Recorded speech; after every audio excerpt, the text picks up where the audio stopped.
Hey guys, Steinixos here. So today, we're going to be talking about power scaling. More specifically, I'll be going over some common arguments, or really recurring themes, that tend to come up a lot in power scaling discussions. I'm doing this partly so I don't have to respond to the same points over and over again, and partly just as a bit of a rant. So with that understood, let's get into it. The first thing I want to go over is this seemingly widespread issue of people trying to downplay the importance of power scaling. And just to be clear, when I say power scaling, I don't mean that cringy hyper-fixated obsession with quantifying and scaling every single interaction in an anime or manga, often at the expense of context or even common sense. That kind of stuff is all over the place online, especially from some of the more extreme power scalers. What I'm actually talking about is the basic appreciation of how maintaining engaging battle dynamics and appropriately escalating power levels as a story progresses is fundamental to most works of fiction, where battles are a core component. I tend to see this lack of appreciation most often in fandoms, where the characters are either weaker in comparison or where the fandom does not know how to power scale. A prime example of this is the One Piece fandom. Now, it's not that One Piece actually has weaker characters or less engaging battles, because it doesn't. But for years, and even to a large extent still today, One Piece has been dismissed as belonging to one of the weaker verses. Why? Well, part of it is because the most popular YouTube power scalers came from other series. Naruto, Bleach, Dragon Ball, you name it. And there wasn't really a huge One Piece voice, especially in the cross-verse power scaling scene, pushing back or making the case for One Piece. So what you ended up with was a fandom that, understandably, started disregarding the importance of power scaling altogether. After all, they were fighting a battle they kept losing, so when comparisons inevitably come up, it makes sense, at least on a surface level, to downplay what they feel One Piece is bad at, or what they can't easily defend, the power scaling side of things. And instead, they focus on what One Piece undeniably does well: story, world building, character depth, all that. And look, I get it, that's an understandable defense mechanism, but it's still kind of silly. Because the truth is, One Piece, like most battle shonen, has battles as a central part of its story. In fact, battles are one of the main narrative engines that drive the story forward. For Luffy to become the Pirate King, which is the core thematic goal of the entire series, he has to get stronger. Whether he likes it or not, he's got to take on increasingly powerful opponents to reach that goal. Heck, the second most important character in the story, Zoro, his entire ambition is just to become the strongest swordsman. That is literally power scaling baked into the narrative. And in general, for any story where battles play a major role, it's often through those battles that we see a character's growth, their development, their emotional depth. Think about a classic shonen theme, the desire to protect your friends or the things you care about. A lot of the time, we really get to see how much a character cares when they're in situations where they're too weak to protect what matters to them. That's when we see them at their most vulnerable. Luffy losing his entire crew and then his brother Ace, devastating. Gon in absolute rage and despair after losing Kite to Neferpitou, resulting in one of the greatest generational crashouts the anime world has ever seen. Heartbreaking. Ichigo breaking down and sometimes almost succumbing to his self-destructive tendencies when someone he cares about is taken from him, like when Rukia was captured by Byakuya, which is a deep-rooted sense of inadequacy from when his mom died to a hollow. Tragic! All of those moments hit hard because they're tied directly to the inability to overcome the threat, and what follows is the realization that they need to get stronger. But again, baked into that realization is the idea of power scaling. There have to be characters who are stronger than others, and the protagonist's opponents need to get stronger as the story progresses. Stronger doesn't always mean physically, by the way. It can also mean smarter, like in Death Note. But at its core, this is all still power scaling. It's acknowledging that there are levels to strength, to competence, to threat, and trying to have structured, thoughtful discussions around those levels. So yeah, just like it's kind of ridiculous when people act like character strength is the only thing that matters, it's equally ridiculous to pretend like power scaling doesn't matter at all, especially when it's not just a lack of interest in the number crunching side of things, but an outright intolerance for even talking about fight quality or the power levels of certain characters. That kind of dismissiveness is just unnecessary, and honestly, it misses the point of what makes these stories so engaging in the first place. But now that we've gotten the whole power scaling is bad, argument out of the way, we can actually dive into some of the problems within power scaling. Stuff that honestly makes even me not want to engage with it sometimes. So in my opinion, the root cause of most problems in power scaling comes down to this extreme fixation on trying to make a character or an entire verse that someone likes as strong as they can possibly be. Let's call this the upscaling problem. Now, to be fair, this isn't inherently a bad thing. If you're using proper scaling methods and generally staying within reason, then that's totally fine.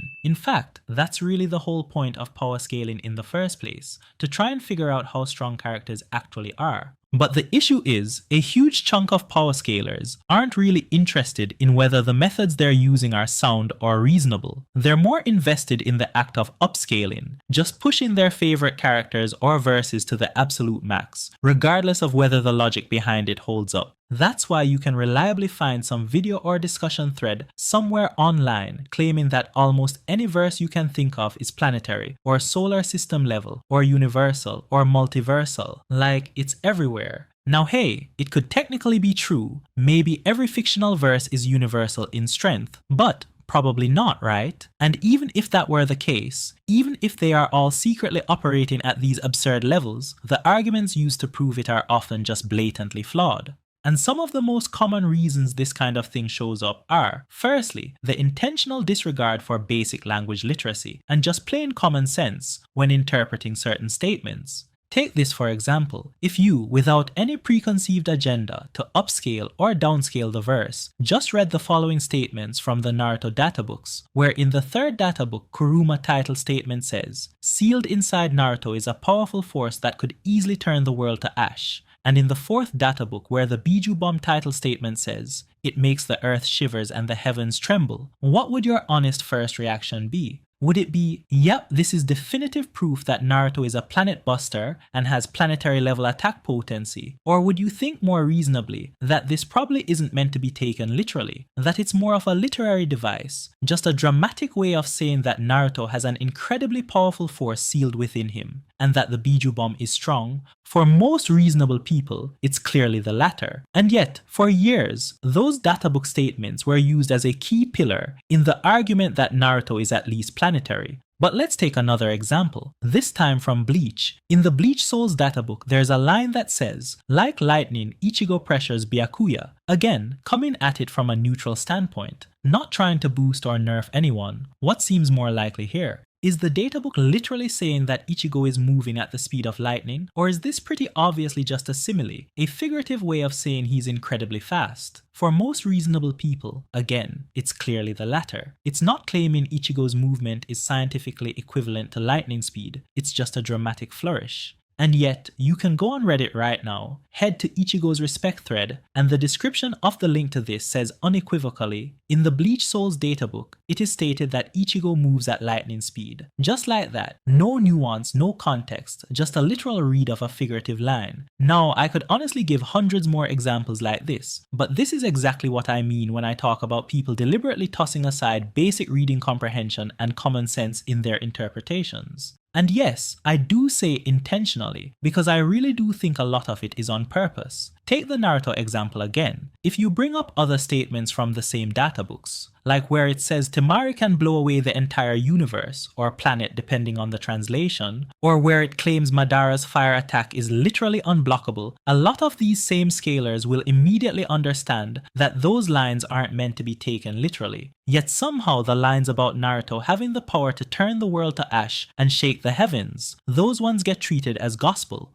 Or with the Bleach example, it literally says like lightning in the line. That like is right there in even their translation, that the link is to on Reddit. Not hidden, not missed. But if you bring up another databook line, like where it in essence says that Byakuya is infinitely stronger than Renji by saying that Byakuya is an infinitely high barrier, those same people will suddenly rediscover their grasp of literary devices and say, oh yeah, that's obviously not literal. Interestingly, this dynamic becomes even more obvious if you bring up the statement from the Bleach novel, Can't Fear Your Own World Volume 2, where it says, if the world of the living and the soul society could be likened to planets. The moment you mention that, every Bleach upscaler suddenly whips out their PhD in literature and so eloquently explains that this is obviously just a literary device, something meant to play on your natural understanding of what planets are, just to help you visualize the spatial arrangement of the realms. And of course, they'll assure you that just because this literary device is being used for your understanding, it's not actually saying the realms are literally planets, because obviously they're much bigger than planets. They are universes, and Yuhabak is multiversal. So yeah, it's pretty clear that in a lot of cases, these misinterpretations aren't just mistakes, they're choices. Now the second common reason this happens is the ignoring of context and mistranslations. So for example, how many of you have been told, or at least heard, that characters from other series wouldn't be able to see Bleach characters like Soul Reapers? All because Rukia says in chapter 5 of Bleach that Soul Reapers are spiritual beings, and therefore only other spiritual beings can see them. I'm guessing quite a few of you have heard that, right? And I don't even have to guess, because in the Death Battles video of Madara vs Aizen, which has over 5.5 million views, they actually bring this up. They even carved out a special exception for Madara because of the Rinnegan. Now this is a prime example of ignoring context, because anyone who has actually read Bleach and is being honest about what they read knows you can't just take Rukia's statement in a literal and absolutist way. Why? Because Ichigo, while he was still a human, before he became a Soul Reaper, was able to see souls. Ichigo's siblings have similarly been able to see souls. Some of Ichigo's normal human friends also became able to see souls. And even random characters like Don Kanojo, with no prior interactions with Ichigo, is also able to see souls. And even in the literal first chapter of Bleach, it is somewhat hinted that the bullies actually eventually saw the soul of the deceased girl after Ichigo pointed it out. So obviously, non-spiritual entities can actually see souls. The point that Rukia was actually trying to get across here is basically what she was explaining to Ichigo in chapter 1 with the Hollow Attack. That is, only individuals with higher levels of spiritual energy can see souls, and thus most humans that have very low levels of spiritual energy, unlike Ichigo, who has very high spirit energy, thus cannot see them. This can be thought of as similar to how when Rukia was saying to a low-level spirit that souls do not need to eat, this was not meant to be taken in some literalist absolutist fashion that no souls need to eat, but rather was just a shorthand way of saying that souls with a low level of spiritual energy do not need to eat. And spiritual energy increases in life or death situations. And that is why characters like Tatsuki, who are not necessarily born with a high level of spiritual energy, eventually became able to see souls after being in a life or death situation with a hollow. And yet somehow, Death Battle, a super popular and influential channel, couldn't figure this out, even though it's clear as day in the manga. And despite the fact that, in this same video of Madara vs Aizen, they somehow conclude that the truth-seeking orbs could nullify Aizen's attacks and hurt him. And how did they conclude this? Well, because chakra is partly made of spiritual energy, of course. Ain't that funny? And for the people who only believe things when they're said verbatim or in a data book, this is literally stated that those with strong spiritual energy are able to see souls, word for word, on page 28 of Bleach Souls, which is literally the first non-table of contents page in the first Bleach databook, which again, by the way, is the same databook Death Battle quotes in this same Madara vs Aizen video to claim that early Ichigo is lightning speed, page 207, for anyone curious, and which is the same panel we already discussed in the basic language literacy and common sense section. And again, speaking of ignoring context, how many of you have heard the claim that beginning of series Naruto is light speed because he could react to Mirahaku, who is stated in the databooks to move at light speed? Like, I'm pretty sure most of you have heard this at least once, because even when I'm not on my own channel, when I'm just randomly talking to another power scaler like Eon on his stream, it pops up from someone in the chat. Now just for a moment, let's suspend all disbelief. Let's ignore any possible intentional throwing away of basic language literacy and common sense in the interpretation of this statement. Let's just assume Mirahaku really can move at the speed of light. Okay, but now let's look at the context. Are we seriously saying that beginning of series Naruto or anyone reacting to Mirahaku at that point is light speed? Because later in the series, we're told that the Raikage, who is often praised as the fastest ninja in the world, outside of Minato and a few other subsequent top tiers, is stated in the databook to move close to the speed of light. So let's be generous and round that up to light speed. So then we're supposed to believe that a beginning of series Naruto is faster than him, and that means every character who was faster than this beginning of series Naruto at multiple points throughout the series must also be faster than the fastest ninja in the world. And then again, there's Kirin, Sasuke's ultimate attack against Itachi later in the series, whose whole claim to fame is that it can't be dodged because it moves at the speed of lightning. But apparently, even that was too slow for a beginning of series Naruto. Are we really just going to pretend that all of this context doesn't exist, just in this endless pursuit of trying to upscale our favorite characters? Like, come on now. And again, just to really drive home how intentional a lot of this is,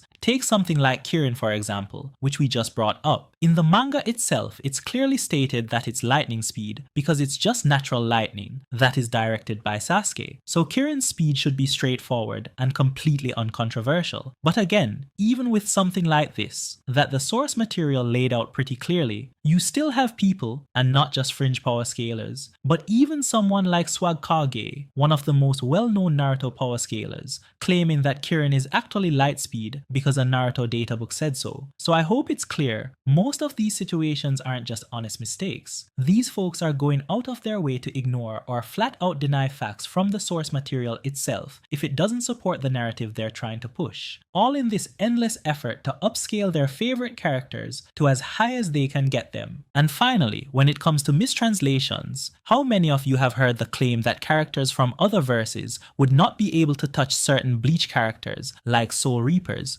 Because Rukia in chapter 9 says that humans cannot touch Hollows or Soul Reapers. Now this is actually just a straight up mistranslation spread by Viz. The actual accurate translation says the opposite. It says that regular humans can indeed touch Soul Reapers and Hollows because of their high spiritual density, as compared to low density souls like holes and blanks, which are usually intangible. Now you'll be forgiven if you made this mistake, because sometimes Hollows do look like they're intangible, but that's just because they're coming through portals in the Gargantua. And sometimes they can actually become intangible, but in that case, they're not actually able to attack the physical body, but rather it is to attack the human soul directly. But again, this kind of misinformation spreads like wildfire, while the actual corrections barely get any attention. The third main reason this happens is a lack of understanding around how conclusions and supporting arguments work, and more specifically, how the level of evidence needs to match the level of the claim being made. So let me explain what I mean using an example. Imagine someone is trying to argue that Luffy is as strong as or even stronger than Goku, and the evidence they give to support that claim is that Luffy beat Enel, who is stated to be omnipotent on multiple occasions.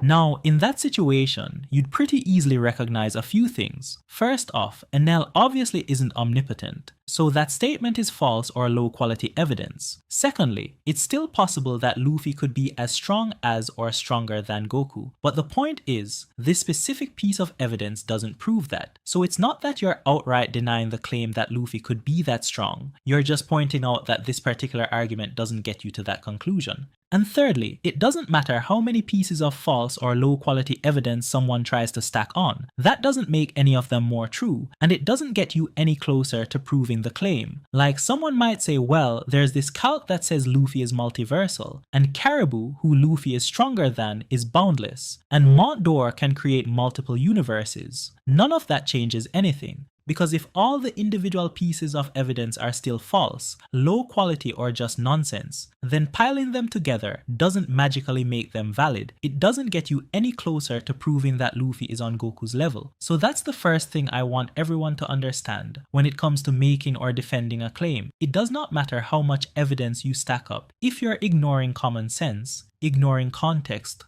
or just spreading clearly wrong information, those claims don't become more true just because there's a lot of them. And on the flip side, just because someone rejects that false evidence, it doesn't mean the claim itself is necessarily false. It just means better evidence is needed to support it. Furthermore, just to veer off on a little tangent, there seems to be this almost obsessive mindset where people think everything that happens in a work of fiction is written with the express purpose of fitting perfectly into some kind of power scaling framework. Take the example of Tama getting captured by Gazelleman, who runs at 200 kilometers per hour, and Luffy and the others not being able to catch up to him. You've got this whole contingent of people who genuinely think everything is about power scaling, and they try to use this moment to argue that Luffy, therefore, can't be faster than a certain speed. Now, to be clear, even putting aside the differences between types of speed, like travel speed versus combat speed, Luffy can run so fast that he sets the ground of the frozen half of Punk Hazard on fire, and we've literally seen Luffy, after being blasted to the bottom of Onigashima by Kaido, then cover the entire distance of Onigashima in a few movements. Luffy is obviously not slower than some random side character in any meaningful way. But again, even if we didn't already know that, anyone with basic common sense can tell that Tama's kidnapping is just a plot device. It's just a quick and easy way to move the story to a different location. Not everything that happens in a story is meant to be scaled or dissected through a power scaling lens. So yeah, as wild as it might sound to some people, every time two characters clash in a scene, it's not necessarily the author trying to make some definitive power scaling statement, like these two characters are equal or even remotely close in strength. Sometimes things happen in a story just to serve the plot, or the theme, or the pacing, because at the end of the day, even though power scaling is an integral part of certain stories, especially in action-heavy genres, it's not the end-all be-all. Not everything needs to fit neatly into some grand, perfectly cohesive power scaling narrative, because more often than not, the author is just trying to tell a story. Now, the second major thing I want to highlight is this: extraordinary claims require extraordinary evidence. As the level of the claim escalates, the quality of the evidence needs to escalate with it.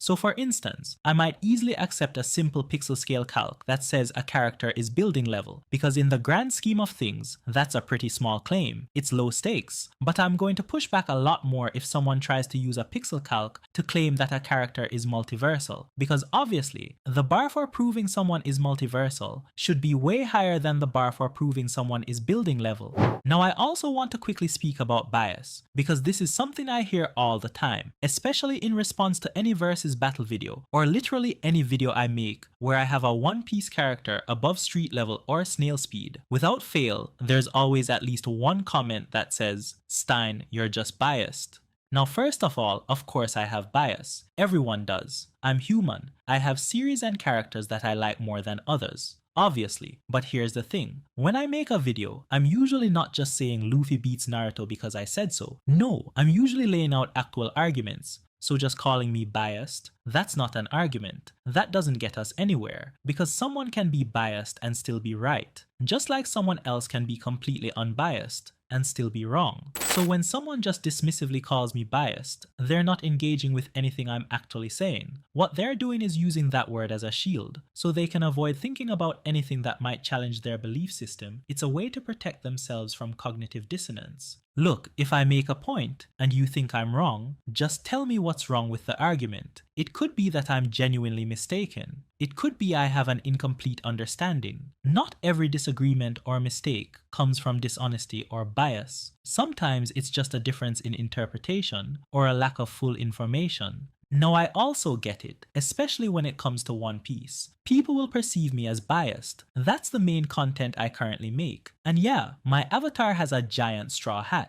But here's the truth. I actually go out of my way to underestimate One Piece characters as much as reasonably possible. I'm constantly toning them down, and this should be super clear if you actually watch my videos. However, because One Piece has been treated as the weakest verse for so long, and other verses have been wanked to absolutely ridiculous degrees, the moment I put Luffy, who should not be above metal block level attack potency, and Gazelleman speed, in the same sentence as Naruto, who as a kid already had the power to destroy the planet and shake the heavens and was faster than light, then obviously that's going to feel like it's blasphemy. And just so you know, I've made videos as part of my agenda scaling series, specifically showing what it would look like if I did scale One Piece the same way other power scalers treat other series. So make no mistake, when you see other power scalers pushing their own agendas, like claiming Kirin is actually lightspeed because a databook said so, it's not that I can't do that too. I could just as easily bring up the fact that Enel's lightning bolts are also lightspeed, because the author of One Piece literally said you'd need to be lightspeed to dodge them. And by the way, unlike the Kirin claim, this is something that comes directly from the author's mouth, and there's no overt contradiction in the manga itself to go against it. If anything, it's supported even further by stuff like Foxy's Noro Beam, introduced right after the Skypiea arc, which is made of photons and would by definition be lightspeed too. And what was Luffy doing? Casually dodging them. So understand, it's not that these kinds of statements and feats don't exist in One Piece. They absolutely do, and in many cases, they're actually better justified than their counterparts in other series. The reason I don't use them in my power scaling process is because I don't approach power scaling just to push the characters I like as high as they can possibly go,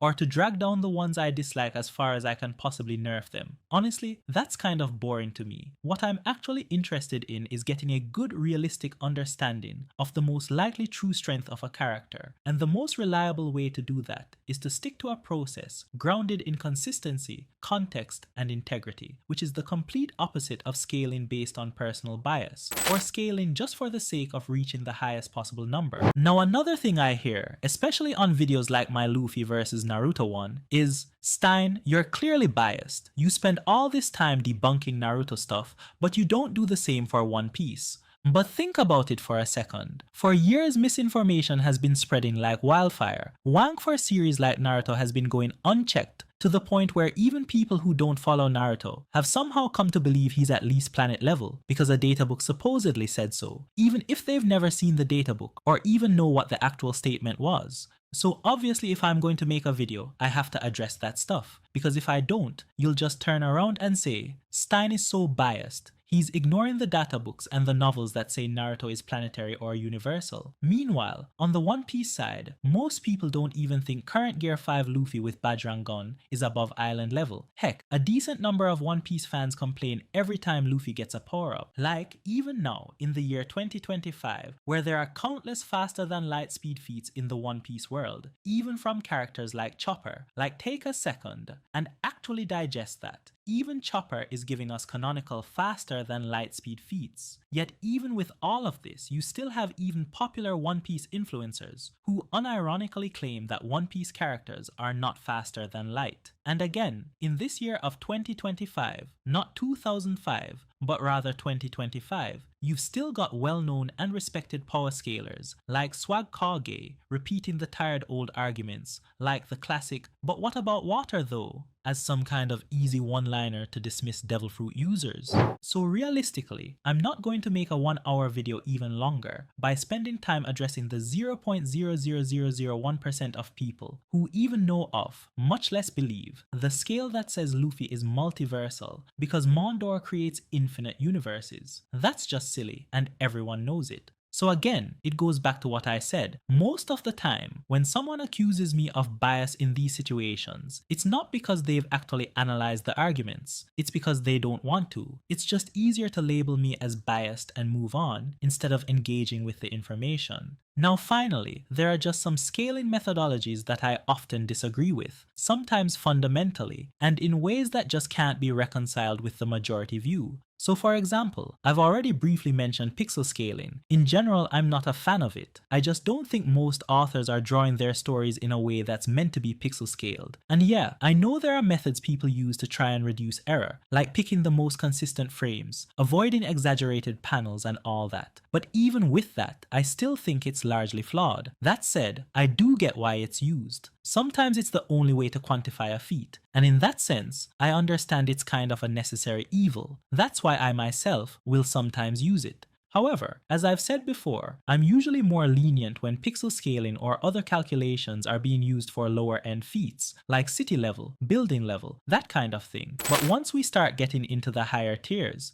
planetary and above, that's where I'm usually like, yeah, nope. We're probably not using this without some super good justification. And I get it. Some of y'all might think the math is solid, the methodology is airtight, and that's fine. But in those cases, we might just have to agree to disagree. There are also other issues I've spoken about in other videos, like the creation problem and the equalization problem, where I differ pretty significantly from how most power scalers approach things. And again, that might be irreconcilable. It might honestly make more sense for you to follow a different scaler who shares your framework or your assumptions. But here's the thing, I love scaling. I want to keep doing it, and saying things I don't believe in just to go along with popular consensus. That doesn't sound fun or fulfilling to me at all. So I'm going to keep making videos in the way that makes sense to me. I'll get some things wrong, that's inevitable, and when I do, I'll try to update my beliefs as I get better evidence. That's part of the process. And if that sounds like something you can vibe with, then you already know what to do.